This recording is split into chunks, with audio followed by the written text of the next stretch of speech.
plusieurs commissions d'enquête sur ces phénomènes. En particulier, le projet Blue Book, autrefois dirigé par le célèbre astronome Joseph Allen Hynek.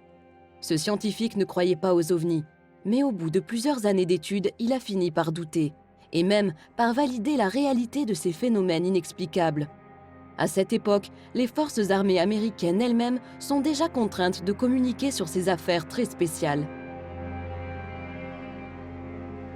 I am here to discuss the so-called flying saucers.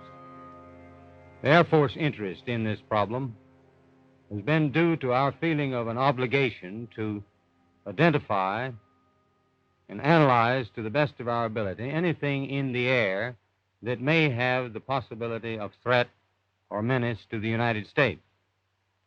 In pursuit of this obligation, since 1947, we have received and analyzed between 1 and 2,000 reports. However, there have been a certain percentage of this volume of reports that have been made by credible observers of relatively incredible things. It is this group of observations that we now are attempting to resolve. C'est aujourd'hui exactement la même préoccupation qui anime les autorités américaines. Rien n'a changé. Elles craignent pour la sécurité intérieure. Elles doivent protéger les populations d'une attaque potentielle.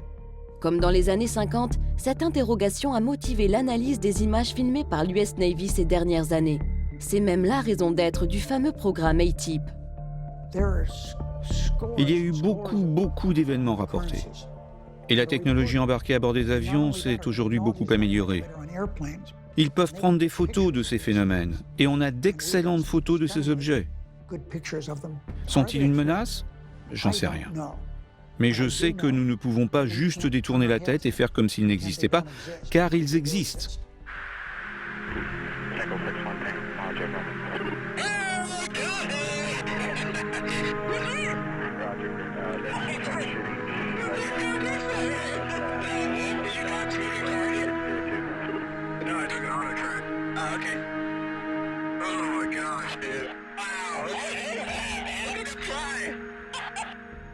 Après la Deuxième Guerre mondiale, beaucoup de gens ont pensé, les Américains pensaient que les Russes étaient derrière les objets volant non identifiés en disant eh bien, si les Russes ont trouvé de nouvelles technologies et les utilisent pour nous espionner.